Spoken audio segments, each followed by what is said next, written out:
Welcome back to the BrideLawyer Podcast, where fairy tales meet the fine print. Today's story comes from the sea. 1 part sparkle, 1 part saltwater, and a whole lot of truth. It's the mermaid who lost her voice, then found her power.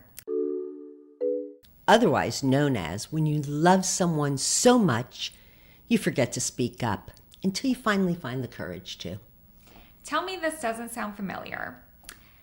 You're in love. You're glowing. Your Pinterest board has more blush tones than the paint aisle at Home Depot. You're floating through a real-life montage. Candlelight dinners, dreamy texts, and maybe a seashell or two in your bouquet. Everything's picture perfect until someone brings up something real. Right? You're swimming through the honeymoon current, and then out of nowhere comes the talk. Not the romantic one, the grown-up one. The one about money, values, timing, kids, careers, all the stuff that says, we're not just planning a wedding, we're building a life together. And that's when most brides freeze. They think, suppose he doesn't like what I have to say. Suppose it stirs up waves. I don't want to ruin the mood. Let's just drift and deal with it later. Except later never feels calmer, and silence always costs more. Exactly. Like our mermaid, she thought giving up her voice would make everything smoother. But silence doesn't save love. It only makes it sink faster. Totally. And when you finally speak up, that's the part when you rise back to the surface. Yes, where you realize your voice was the magic all along. It starts with the talk. And if you can do that together, the prenup is just the paperwork that follows a healthy conversation. And the prenup isn't the beginning of the talk. It's actually the result of it. I agree. And whether you get a prenup or not, you still have to have the talk. We had a client. Let's call her Serena. She was radiant and ready for her happily ever after. Her wedding binder could have doubled as a planning textbook. It was color-coded, dividers, seating diagrams. Her whole life was alphabetized in pastel. Except one lonely section at the back labeled, "Stuff to discuss with Lovey." With an empty checklist inside. Inside that tab, the talk, the real one. How do we actually want to run our lives together? When we asked why she hadn't filled out that section, she said, I didn't want to ruin things. But here's how to not ruin things.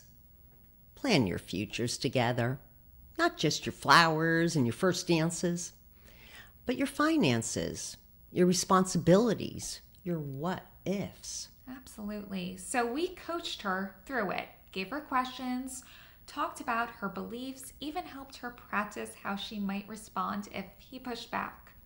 She went home, I remember, stood in front of the mirror, practice, practice, practice. She was probably humming to herself like our mermaid. But when she finally spoke, she spoke from the heart. No rehearsed lines, just the truth. And she told me later, she realized something. They'd never actually talked about any of those serious topics. And, they usually just talked about work, the news, their friends, but not about their actual lives, what they wanted, what they were scared of, what they pictured for their future. Exactly. Most couples don't. It's easy to fill your days with noise and never dive into the deep stuff. But she decided that night she wasn't trading her voice anymore. And guess what he said? I'm so glad you brought this up. I wanted to talk too. I just didn't know how to start. That's it. The moment she found her power again.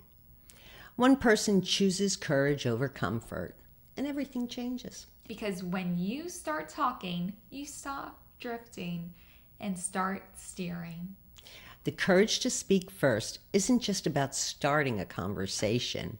It's about the courage that keeps your marriage strong.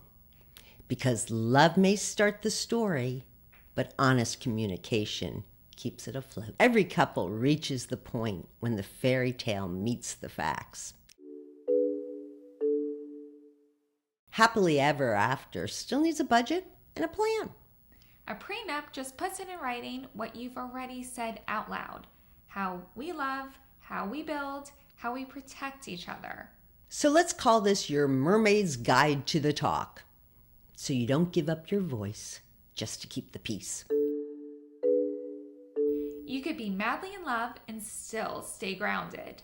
You can have butterflies, yet still have a backbone. If you're nervous to start the talk, try. I love that we can talk about everything, even the hard stuff. That's what makes us strong. And if he tenses up when the talk turns into the prenup talk, remind him.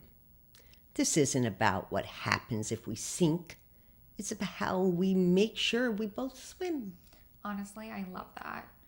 That's how real partners talk. No spells, no silence, no fear. Because the best marriages don't depend on magic. They start on good teamwork, trust, and a good lawyer. So what's the moral of the mermaid's tale? Don't trade your voice for love.